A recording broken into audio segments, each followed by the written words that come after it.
Dr. Sarah Chen floated in the observation deck of Nexus Prime, watching alien ships dock at the massive space station. Her hands pressed against the cool metal railing as she counted 12 different vessel designs. Each ship looked stranger than the last. Some were covered in crystal spikes that caught the starlight. Others had smooth, flowing curves like they were made of liquid metal. One ship looked like it was built from coral and seaweed. "First time seeing the galaxy's finest, Dr. Chen?" asked Captain Rodriguez, the human military escort assigned to protect Earth's first diplomatic mission. Sarah nodded, her brown eyes wide behind her glasses. "It's incredible. Look at that one with the bioluminescent panels. The engineering must be completely different from ours." She had studied alien species for years through long-range telescopes and radio signals. But being here, surrounded by actual representatives from 12 different worlds, felt like a dream. Sarah was a xenobiologist, someone who studied alien life forms. Earth's government had chosen her to represent humanity at this first meeting of the Galactic Council. The invitation had arrived 6 months ago. A sleek probe landed in the Pacific Ocean carrying a message in perfect English. The alien text explained that Earth had been watched for decades. Now that humans had achieved space travel and nuclear technology, they were ready to join the galactic community. But first they needed to attend an introduction ceremony. "Dr. Chen, it's time," said Captain Rodriguez, checking his watch. "The council session begins in 10 minutes. Sarah smoothed her blue diplomatic uniform and picked up her briefcase. Inside were Earth's official documents, photographs of human civilization, and her tablet computer loaded with thousands of images of Earth's wildlife. She had no idea how important those pictures would become. The council chamber was enormous.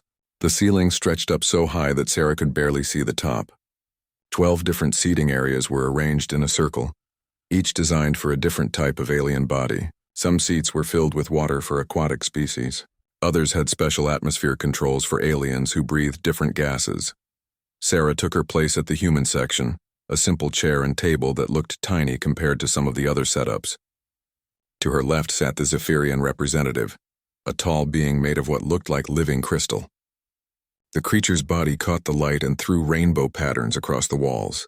To her right was the Delphian delegate, a large squid-like being floating in a tank of purple liquid. At the center of the chamber stood Supreme Huntmaster Vextai, the council leader. He was 8 feet tall with dark green scales covering his reptilian body. His yellow eyes moved constantly, scanning the room like a predator watching for threats. When he spoke, his voice boomed through hidden speakers. "Welcome, representatives of the galaxy's civilized worlds," Vextai announced. "Today we welcome a new species to our community. But first we must follow the ancient tradition of the hunt-telling." Sarah looked around in confusion. No one had mentioned this tradition in the briefing materials. Vextai continued, "Each species will present their homeworld's greatest apex predator. This shows us the dangers you have overcome to reach civilization. It tells us what kind of strength runs through your people's blood." The crystal being beside Sarah began to vibrate, making a sound like wind chimes. Somehow Sarah understood this as speech. "The Zephyrians will begin," the crystal being announced. A holographic projector activated in the center of the chamber. The image showed a world covered in crystal formations that reached toward a pale blue sun. Moving through the crystal forest was something that made Sarah gasp. The Shardstalker was 15 feet long and completely transparent, except for the rainbow light that danced through its body. It moved like a combination of a big cat and a spider, flowing between the crystal trees on 6 legs that ended in razor-sharp points. When it opened its mouth, rows of crystal teeth gleamed like diamonds. "The Shardstalker can cut through starship hull metal with its claws," the Zephyrian explained. "It hunts by becoming invisible among our world's crystal forests. Many of our ancestors died before we learned to detect their heat signatures." The other council members made sounds of approval. Sarah heard clicks, buzzes, and low rumbles that she assumed meant respect or admiration. Next came the Delphians. Their hologram showed a world covered entirely in dark water under a red giant star. From the depths rose something that made even the confident Huntmaster Vextai take a step backward. The Void Kraken was the size of a building. Its tentacles stretched out like massive serpents, each one covered in suction cups lined with metal-hard spikes. But the most terrifying thing was its eyes. They glowed with an inner light and seemed to look directly through the hologram at the council members. "Our Void Krakens can survive in the vacuum of space," the Delphian gurgled from its tank. They hunt our spaceships as we travel between our underwater cities. One adult kraken can crush a battleship in its tentacles. More sounds of approval echoed through the chamber. The presentations continued. The volcanic Thektar showed their magma serpents, creatures that swam through liquid rock and could melt through anything with their touch. The cloud dancers presented their wind rippers, flying predators that could create tornadoes with their wing beats. Each species told stories of ancestors who had died to these creatures. They spoke of weapons developed specifically to fight them. They described elaborate hunting traditions and coming-of-age ceremonies, where young aliens had to face these beasts. Sarah began to feel nervous. These creatures were incredible, but they were also genuinely terrifying. The aliens spoke about them with the kind of respect that came from real fear. These weren't just impressive animals. They were killing machines that had shaped entire civilizations. The acid weavers showed their corrosion worms, giant insects that could dissolve metal with their spit. The shadow folk presented their phase hunters, creatures that could become invisible and walk through solid walls. The storm riders displayed their thunderhawks, birds that could generate lightning bolts and fly faster than sound. With each presentation, Sarah noticed the pattern. The aliens weren't just showing off. They were establishing a hierarchy. The most dangerous apex predator meant the strongest, most worthy species. It was like a cosmic version of comparing battle scars. Finally, Huntmaster Vextai's yellow eyes focused on Sarah, and now the newest member of our council, human Dr. Sarah Chen of the planet Earth. Show us your world's greatest predator. Show us what monsters forged your species into spacefarers. The chamber fell silent. All eyes, sensors, and attention focused on the small human sitting in her simple chair. Sarah felt the weight of representing her entire species. Everything she said and showed would determine how the galaxy saw humanity. She stood up slowly, her hands trembling slightly as she reached for her tablet. The holographic projector came to life, waiting for her input. Our homeworld is called Earth, Sarah began, her voice smaller than she intended. It's a blue and green planet with vast oceans and diverse continents. The hologram showed Earth from space, slowly rotating to reveal continents and clouds. And this, Sarah said, uploading her first image, is our apex land predator. The hologram filled with the image of a magnificent creature. Orange fur with black stripes covered a powerful body built for hunting. Massive paws ended in retractable claws that could slice through bone. Yellow eyes stared out from the hologram with the cold intelligence of a perfect predator. We call it a tiger, Sarah announced. The council chamber filled with appreciative sounds. Sarah heard the Zephyrian's crystal body chiming in what seemed like approval. The Delphian made a deep rumbling noise from its water tank. Even Huntmaster Vextai nodded his massive reptilian head. Impressive, Vextai said, his yellow eyes studying the holographic tiger. Tell us about this beast. How many of your people fall to these creatures each year? Sarah felt a moment of relief.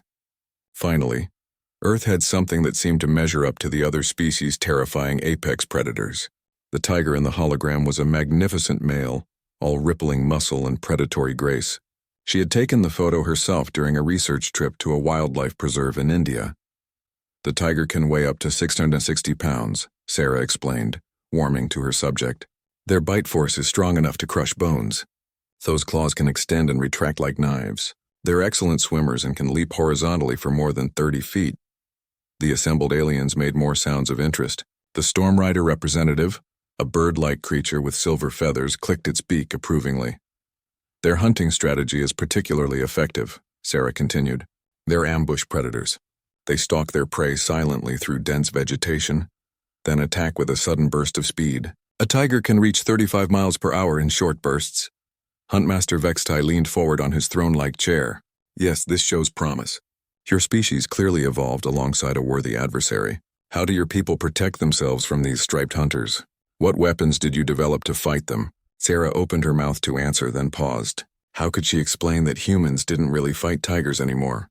That most tigers lived in protected areas? That humans were actually the bigger threat to tigers, not the other way around? Well, she began carefully. Humans and tigers don't interact much in the wild anymore. Most tigers live in special protected areas where humans take care of them. The chamber went quiet. Vextai's head tilted to one side, a gesture that somehow looked confused despite his alien features. Protected areas, asked the acid weaver representative, its voice a hissing whisper. You mean prisons for these creatures? Not exactly, Sarah said, realizing she wasn't explaining this well. We protect them because there aren't very many tigers left. Humans accidentally made them endangered when we built cities in their territories. The silence in the chamber grew heavier. Sarah could feel the aliens' confusion. She was making humanity sound weak, like they had lost to their apex predator instead of overcoming it. The Cloud Dancer delegate spoke in a voice like wind through trees. So these tigers defeated your species? They drove you from your territories? No, Sarah said quickly. It's the opposite. Humans became so successful that we accidentally took over most of the planet. Now we're trying to make sure tigers don't disappear completely. Vextai's yellow eyes narrowed. I don't understand. Your apex predator is nearly extinct? How does this demonstrate your species' strength? Sarah realized she was making a mess of this introduction. The aliens expected stories of epic battles between humans and tigers. They wanted to hear about human warriors overcoming these striped predators through courage and cleverness. Instead, she was talking about conservation and environmental protection. Maybe I should show you how humans and tigers interact now, Sarah said, reaching for her phone. The aliens had been interested in her tablet computer, but they found her smartphone fascinating. It was much smaller than any technology they had seen, yet clearly sophisticated. Sarah connected it to the holographic projector. These are more recent images, she explained, scrolling through her photo gallery. Let me find some good examples. She found the folder labeled Wildlife Sanctuary Visit and selected the first image. The hologram updated to show a new scene. A small human child, maybe 3 years old, was sitting directly next to an enormous tiger. The child's tiny hand was resting on the tiger's massive head right between its ears. The tiger's eyes were half closed in what looked like contentment. Its huge body was relaxed, lying on its side in the grass. The council chamber fell completely silent. Sarah looked up from her phone and saw 12 different species of aliens staring at the hologram in what appeared to be shock. Vextai's mouth was hanging open, showing rows of sharp teeth. Sarah said, suddenly realizing how this must look. This is from a wildlife rehabilitation center. The child is the daughter of one of the researchers. She scrolled to the next image. A family of 5 humans was posing for a photo with 2 adult tigers lying behind them, like enormous house cats. One of the tigers was wearing what appeared to be a birthday hat. This one is from a birthday party at the sanctuary, Sarah explained helpfully. The Zephyrian's crystal body was vibrating so fast it was creating a high-pitched whine. The Delphian had sunk completely to the bottom of its tank. Sarah scrolled again. The next image showed a man in a white coat bottle feeding a tiger cub. The cub was in his lap like a kitten, its paws wrapped around the bottle. Baby tigers are called cubs, Sarah said into the stunned silence. This researcher is helping raise an orphaned cub whose mother was injured. Vextai found his voice first. The human is feeding the apex predator? Well, yes. Tiger cubs need milk when they're babies, just like human babies. When their mothers can't take care of them, humans help. You nurture them, said the shadow folk representative, in a voice like a whisper in the dark. You care for your apex predators. Of course, Sarah said, surprised by the question. They're living creatures. They need food, water, medical care, and affection just like anything else. She scrolled to another image. This one showed a tiger playing with a ball of yarn like an enormous house cat. The ball was bigger than a basketball, and the tiger was batting at it with paws the size of dinner plates. Tigers are actually quite playful, Sarah noted. They're very intelligent and need mental stimulation. This helps keep them healthy in captivity. The storm rider made a sound like a tea kettle whistling. Sarah thought it might be hyperventilating. You said these creatures are apex predators, Vextai said slowly. Cold-blooded killers shaped by millions of years of evolution. Yet your images show them as docile? Oh, they're definitely not docile, Sarah laughed. These are all in controlled environments with trained professionals. Tigers are still incredibly dangerous. They're just not naturally aggressive toward humans unless they feel threatened. She found another image. A tiger sleeping in what appeared to be a human bed, taking up the entire mattress. A small placard in the corner read, Princess recovering from surgery.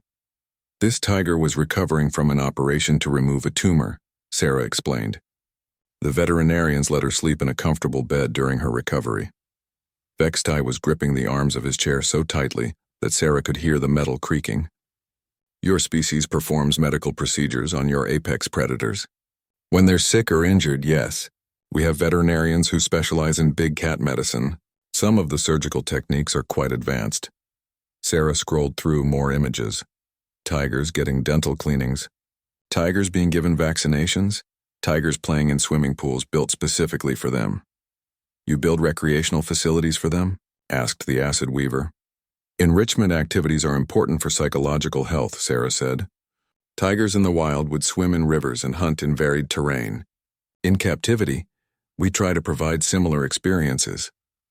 The aliens looked at each other with what Sarah was beginning to recognize as deep concern. She had the growing feeling that this presentation was not going the way anyone had expected. Huntmaster Vextai was making a sound deep in his throat that Sarah couldn't identify. His yellow eyes kept moving between her and the holographic images of humans casually interacting with tigers. Dr. Chen, he said carefully, these tigers you're showing us, are they perhaps a different subspecies? A smaller, less dangerous variant that your people have bred for companionship? Sarah shook her head. No, these are all full-size wild tigers. Well, wild-born tigers living in human care. The male in that photo weighs about 450 pounds. She pointed to an image of a researcher taking measurements of a sleeping tiger. The human looked tiny next to the massive predator. But surely these interactions require special equipment, asked the cloud dancer. Protective armor?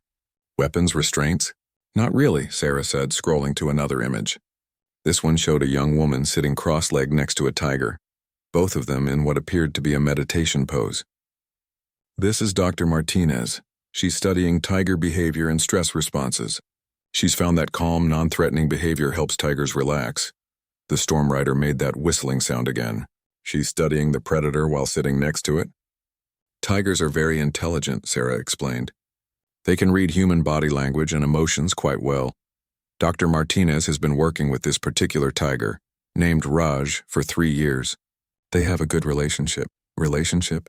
Vextai's voice cracked slightly on the word. Sarah realized she might need to explain this better. Humans form emotional bonds with many different species. We call it friendship or partnership. Tigers are capable of recognizing individual humans and remembering positive interactions. She found a video clip and played it. The hologram now showed a tiger approaching a human researcher. Instead of attacking, the tiger rubbed its massive head against the human's body, making a deep rumbling sound. That's called chuffing, Sarah said over the sound. It's how tigers show affection. Like a cat purring, but much louder. The assembled aliens watched in what appeared to be fascination and horror as the enormous predator continued to nuzzle the human like an overgrown house cat. The apex predator is showing affection, whispered the shadow folk representative. Tigers are actually quite social in the right circumstances, Sarah said. In the wild, mothers raise cubs for up to 2 years. They're capable of complex emotional relationships. Vextai leaned forward. Dr. Chen, I must ask directly. Do humans domesticate these tigers? Have you bred them into submissive pets like some species do with smaller creatures? Sarah laughed. Oh no, you can't domesticate tigers. These are all wild animals with natural instincts intact. They're just well cared for and socialized to human presence. But if they maintain their predatory instincts, began the Delphian from its tank. They do, Sarah confirmed. Tigers in sanctuaries still hunt, play fight, and display all their natural behaviors. They're just not hungry or threatened, so they don't see humans as prey. She scrolled to another image. A tiger stalking and pouncing on a large ball, demonstrating the same techniques it would use to hunt in the wild. This is Luna practicing her hunting skills on enrichment toys, Sarah explained. She's never lived in the wild, but she still has all the instincts of a wild tiger. The acid weaver made a hissing sound. So these creatures retain their killing abilities but choose not to use them on humans? Exactly, Sarah said, pleased that someone understood. Tigers don't naturally see humans as food. We're not their preferred prey. Conflicts usually only happen when tigers are starving, protecting cubs, or feel cornered. What about territories? Asked the Zephyrian, its crystal body chiming nervously. Apex predators typically defend territories aggressively. In the wild, yes. But in sanctuaries, their territorial needs are met through proper enclosure design and enrichment. Plus, they learn that humans provide food, medical care, and interesting activities. Why fight the people who make your life better? Sarah found another video. This one showed a tiger receiving a medical examination. Instead of fighting, The tiger was lying calmly on a table while a veterinarian listened to its heartbeat with a stethoscope. "This is a routine health checkup," Sarah narrated. "Bali here has learned that medical procedures help her feel better. She actually seems to enjoy the attention." The tiger in the video was indeed relaxed, eyes half closed and making that deep chuffing sound. Vextai's voice was very quiet. "The apex predator enjoys medical attention from humans. Many of them do. Tigers are intelligent enough to understand cause and effect. They learn that human care leads to reduced pain, better health, and more comfort." Sarah scrolled through more images. Tigers being brushed like enormous cats. Tigers playing with human-made toys.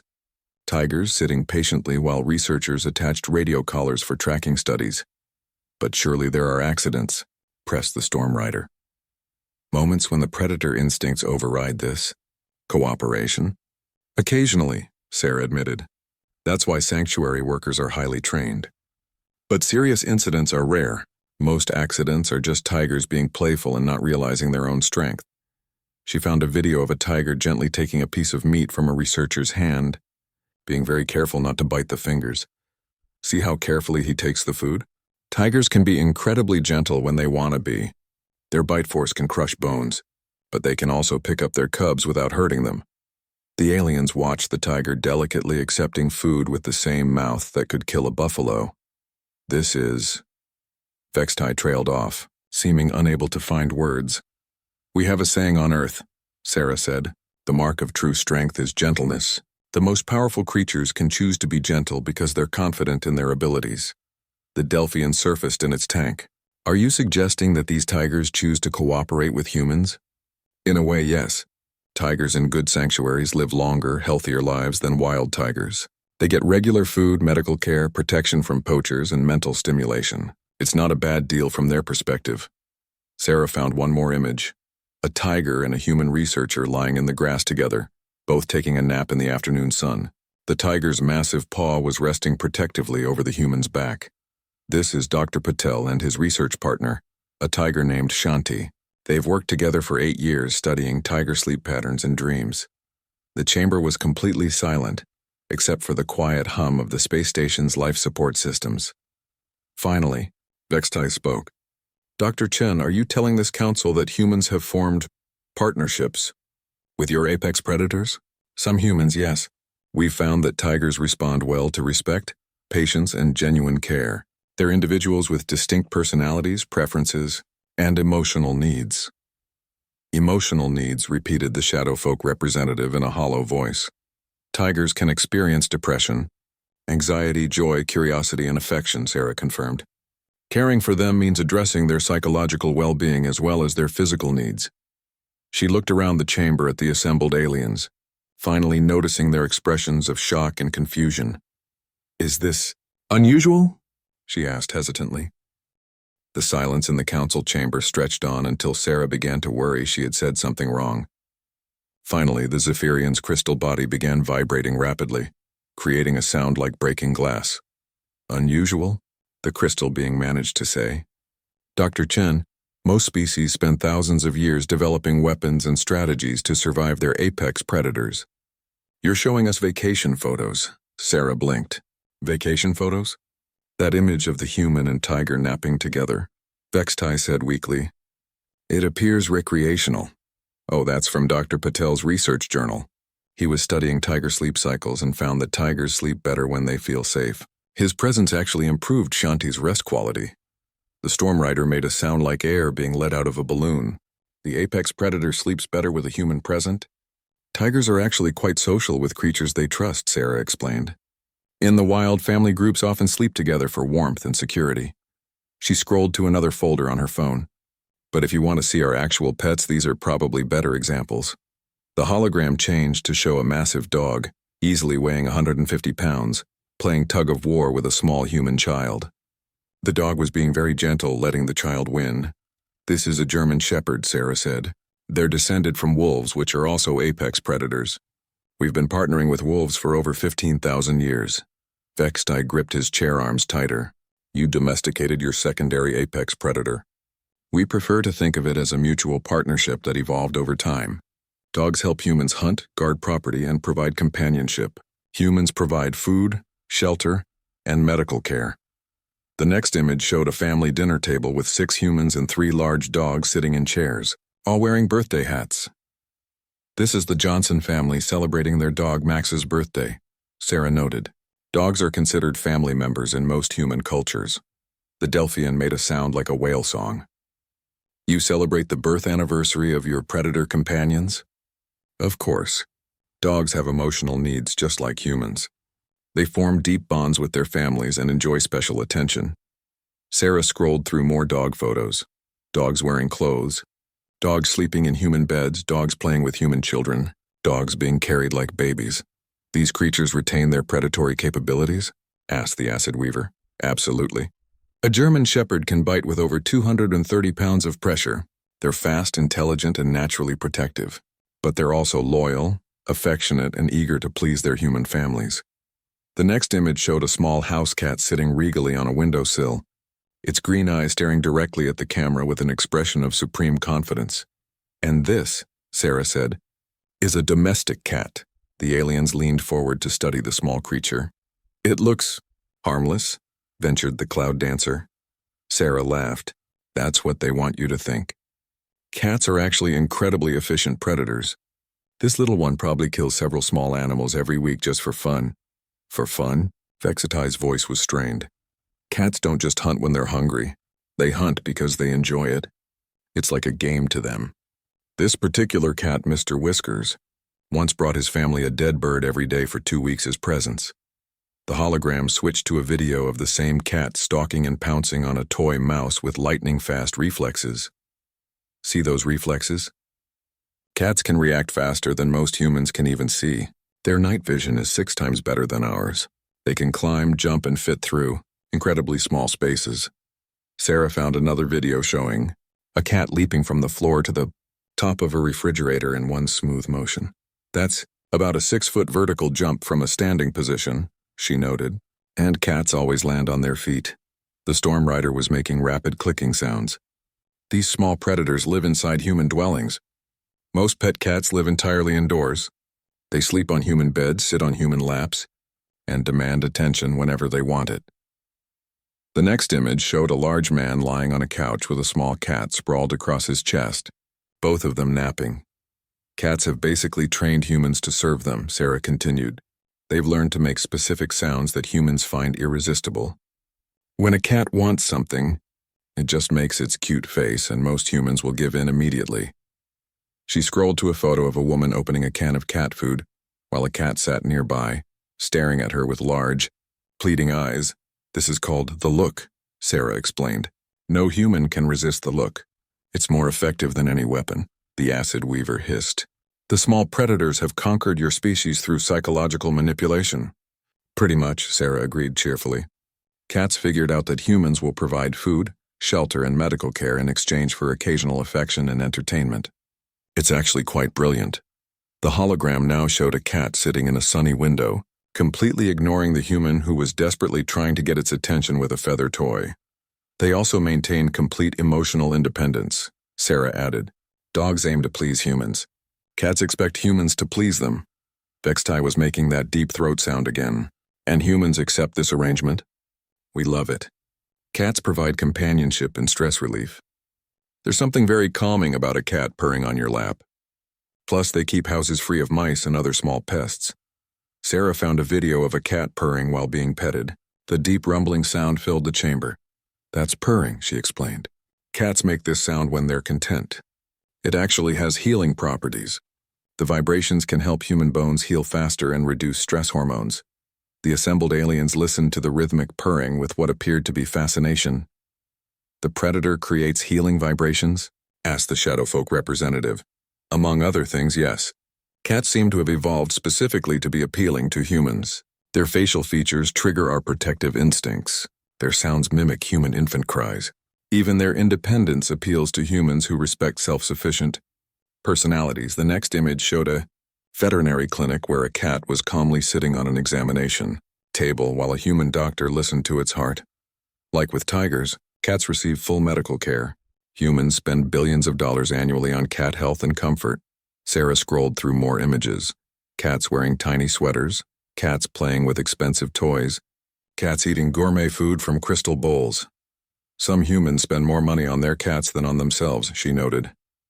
The Delphian surfaced again. Dr. Chen, I must ask, what do humans actually fear? What creatures on your world pose a real threat to your species? Sarah considered this seriously. Well, there are a few things. Mosquitoes kill more humans than any other animal because they spread diseases. But mostly we've learned to live alongside dangerous creatures rather than fight them. She found a folder labeled More Family, Pets, and selected an image showing a family posing with an enormous snake draped around their shoulders. This is a Burmese python, Sarah said casually. They can grow up to 20 feet long and weigh 200 pounds. This one is named Buttercup and belongs to the Williams family. The python in the image was thick as a tree trunk and could easily crush a human, but it was draped around the family like a living scarf. Some humans specifically seek out dangerous animals as companions, Sarah continued. We call them exotic pet enthusiasts. More images followed. A woman jogging with a bear cub, children swimming with dolphins, a man hand-feeding a massive crocodile. These are all from supervised wildlife interaction programs, Sarah explained. Humans enjoy building relationships with different species. The council chamber had gone completely silent again. Sarah looked around at the alien faces and realized they were all staring at her with expressions she was beginning to recognize as terror. Huntmaster Vexte was no longer sitting upright in his chair. He had slumped backward, his yellow eyes wide and unblinking as he stared at the holographic images of humans casually interacting with creatures that could kill them. Dr. Chen, he said in a voice that sounded much smaller than before, what do humans actually fear? Sarah thought about this question seriously. It seemed important to give an honest answer. Well, statistically speaking, our biggest fear is public speaking, she said, standing in front of a group of people and talking. Like what I'm doing right now. The silence that followed was so complete that Sarah could hear the space station's air recycling system humming in the walls. Public speaking, repeated the Zephyrian in a voice like wind chimes in a storm. Yes. Surveys show that more humans are afraid of giving presentations than of death, spiders, or heights combined. Sarah gestured to the assembled council of 12 different species, each representing civilizations that had survived alongside terrifying apex predators. Though honestly, you've all been a wonderful audience. Much friendlier than the budget committee at the university. The Storm Rider made a sound like a deflating balloon. You're treating our gathering of the galaxy's most formidable species as a casual presentation opportunity? Well, yes. That's what this is, isn't it? An introduction presentation? Sarah looked around in confusion. Was I supposed to be intimidated? Vexte closed his eyes and took several deep breaths. When he opened them again, he seemed to have reached some kind of decision. Dr. Chen, let me ask this differently. On your world, what kills the most humans? Disease, mostly. Heart disease, cancer, accidents. Oh, and mosquitoes. Definitely mosquitoes. Mosquitoes. The Delphian surfaced so quickly that water sloshed out of its tank. Tiny flying insects that bite humans and spread diseases. They're responsible for more human deaths than any other animal. But we're working on solutions. Genetic modification, better vaccines, improved sanitation. Sarah pulled up an image of a mosquito on her phone. The hologram showed a creature so small it could barely be seen. This kills more of your people than your apex predators? Asked the acid weaver. Oh, apex predators hardly kill any humans anymore. Maybe a few dozen people per year worldwide get attacked by large predators. Usually because of accidents or misunderstandings. Misunderstandings? Vexte's voice cracked. Like when a human accidentally gets between a mother bear and her cubs, or when someone surprises a sleeping tiger. Most large predators actively avoid humans. Sarah found a video of a tiger quickly moving away when it noticed a human researcher nearby. See? This tiger detected the human's scent and left the area immediately. Tigers have learned that humans mean loud noises, vehicles, and general disruption. They prefer to avoid us. The cloud dancer made a sound like wind through a canyon. The apex predators flee from humans? Not flee exactly. More like politely relocate. It's like when you see someone you don't want to talk to at a party, so you go to a different room. Sarah scrolled through her photos and found an image of a wildlife crossing. Bridge built over a highway. We build special bridges and tunnels so animals can cross roads safely without interacting with human traffic. It reduces conflicts and keeps both species safe. You build infrastructure for your predators' convenience? The Shadowfolk representative sounded like they were having trouble breathing. Of course. We share the planet. It's only fair to make sure everyone can get around safely. Sarah found another image showing a wildlife corridor sign marking a protected pathway for migrating animals. These corridors connect different habitats so animals can move freely without entering human settlements. It's part of our conservation program. Vextai leaned forward, gripping his chair. Dr. Chen, I need to understand this clearly. Humans don't fight their apex predators anymore. Not if we can avoid it. Fighting usually means someone made a mistake. Proper planning and respect for wildlife prevent most conflicts. Then how did your species become dominant on your world? Sarah paused, realizing this was the core of their confusion. We didn't become dominant by fighting everything. We became successful by cooperating with everything. Humans are really good at making friends. She found a photo of a research team that included humans, dogs, and a trained elephant working together to study forest ecology. This is a typical human research expedition. We bring partners from different species because each one contributes different skills. The dogs have better senses, the elephant can carry heavy equipment and reach high places, and the humans do the technical analysis. Interspecies cooperation, murmured the Delphian. It's our specialty. Humans aren't the strongest, fastest, or most dangerous species on Earth, but we're really good at making alliances. Sarah scrolled to a photo of a human city taken from above, showing green parks integrated throughout the urban landscape.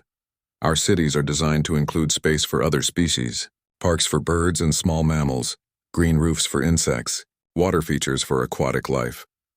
The hologram switched to show children in a school playground sharing their lunch with squirrels and pigeons. We teach our children to coexist with urban wildlife, sharing food, providing clean water, creating nesting spaces. Your younglings are taught to nurture other species? Asked the Storm Rider. From an early age, it's considered a basic life skill, like reading or mathematics. Sarah found a video of a kindergarten class visiting a petting zoo, where 5-year-old humans were gently feeding and petting various farm animals. These children are learning how to read animal body language, how to approach different species safely, and how to respect boundaries. The video showed a little girl carefully offering food to a goat, waiting patiently when the goat seemed nervous, then smiling with delight when the animal finally approached.